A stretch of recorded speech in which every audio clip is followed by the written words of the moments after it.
이란이 미국 대선 전에 이스라엘에 대한 재보복을 감행할 가능성이 있다는 관측이 나오는 가운데 미국 정부가 이란 측에 공격 자제를 촉구하면서 만약 이란이 재보복을 한다면 이스라엘이 핵과 에너지 시설을 공격한다 해도 막을 길이 없을 것이다. 이런 메시지를 직접 전달했습니다. 이란더러 후회할 짓을 하지 말라라고 엄히 경고를 한 것입니다. 화이트타임스가 이 문제를 짚어봤습니다. 지금 시작합니다.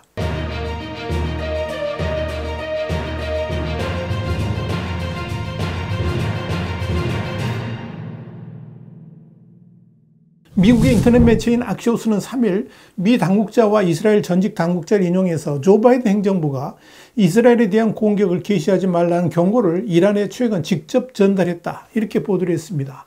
악시오스는 이어서 미국이 이란 측에 직접 전달한 메시지는 재보복을 감행할 때 우리는 이스라엘을 저지할 수 없을 것이고 이스라엘의 다음 대응 공격이 이전 공격과 같이 정밀하게 계산되고 표적화되도록 확실히 할 수는 없을 것이다. 이런 내용이었다. 그러면서 해당 메시지는 이란 측에 직접 전달됐다라고 밝혔습니다.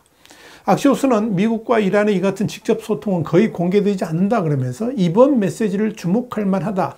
이렇게 짚었습니다. 여기에 대해서 이스라엘 전직 당국자는 메시지가 스위스를 통해서 워싱턴에서 테헤란으로 전달됐다라고 말했습니다. 미국 측의 같은 통보는 한마디로 이란이 재보복을 감행할 경우에 이란 내의 핵시설이나 에너지시설 그리고 경제 안보 인프라가 무사하지 못할 것이라고 강력하게 경고를 한 겁니다. 이는 미국이 그동안에 이스라엘에 대해서 확전을 우려하면서 핵과 에너지 시설에 대해 타격을 자제해 줄 것을 요구해 왔었습니다. 그런데도 이란이 공격을 하겠다 그러니까 미국도 또 경고를 한 겁니다. 미국의 이런 경고가 이란에게 두려움을 주는 것은 지난번 이스라엘의 이란 공격 때 탄도미사일 프로그램의 핵심적인 역할을 하는 고체연료 혼합시설을 정밀 타격해서 앞으로 이란의 탄도미사일 생산에 큰 타격을 입혔고 동시에 이란의 핵심 방공망도 파괴된 것으로 확인됐기 때문입니다.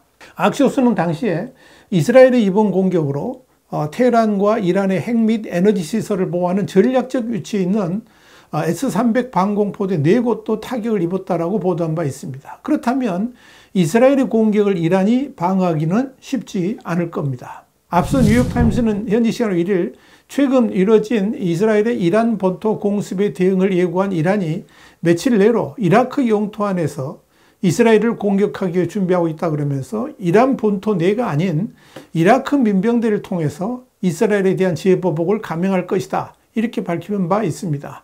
여기에 대해서 악시오스는 이는 향후 발생할 수 있는 이스라엘의 재보복을 피하려는 시도일 수 있다.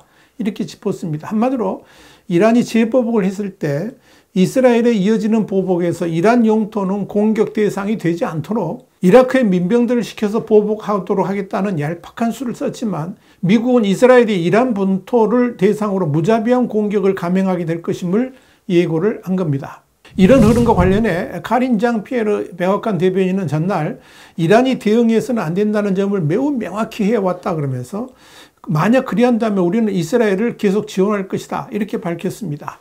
패트릭 라이드 미국 국방부 대변인도 같은 날 성명에서 로이드 오스틴 국방부 장관이 중동 지역에 탄도미사일 방어 구축함 전투기 대대와 공중급유기 B-52 전략폭격기 몇 대의 추가 배치를 지시했다라고 밝혔습니다.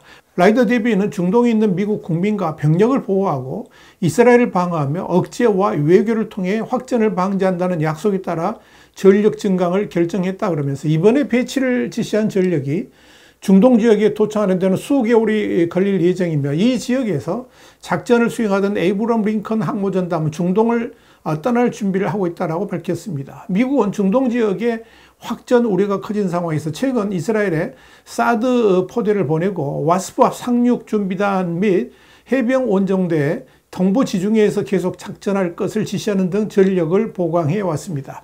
이스라엘 현지 매체인 예루살렘 포스트는 현지 시간으로 3일 미국 중부사령부는 2일 밤 늦게 X 그러니까 옛 트위터 게시물을 통해서 B-52 스트레터 포트리스 전략폭격기가 미국에 의해서 배치되어 중동 지역에 도착했다라고 발표했다 그러면서 B-52 폭격기는 중동 지역을 포함한 중부사령부의 관할구역에 도착했으며 미노트 공군기지의 제5 폭격단에서 파견되었다라고 보도했습니다.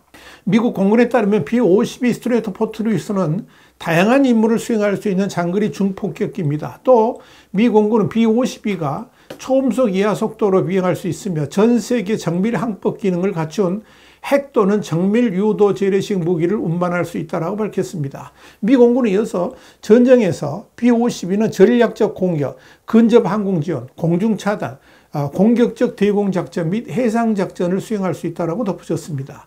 B-52 폭격기가 이 지역에 도착한 시점은 이스라엘이 지난주에 이슬람 공화국의 미사일 생산 시설을 공격한 데 대한 대응으로 이란의 공격을 예상하고 대비하는 와중에 나왔습니다. 한편 이스라엘군은 레바논 북부에서 상륙 특수부대의 기습으로 헤즈볼라 고위 요원을 생포했습니다. CNN은 현지 시간 2일 이스라엘 특수부대인 사이테트 13 정예부대원들이 레바논 북부 바트루운의 해안에 상륙했던 헤즈볼라 요원들을 붙잡은 다음 이스라엘 영토로 다시 데려갔다 그러면서 체포된 요원에 대해서 현재 이스라엘 방위군의 정보부대인 504 부대가 조사를 진행 중이다, 이렇게 보도했습니다. 바트루는 이스라엘 국경에서 북쪽으로 약 140km 떨어져 있습니다.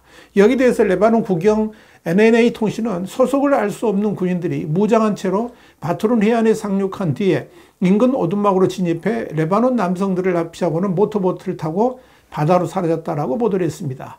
레바논 알자디드 TV도 군인 등 20여 명이 참여한 이 상륙 작전이 4분 만에 마무리됐다라고 전했습니다. 중동 매체 스카이뉴스 아라비아는 체포된 인물이 이마드 아마하즈라고 보도했습니다.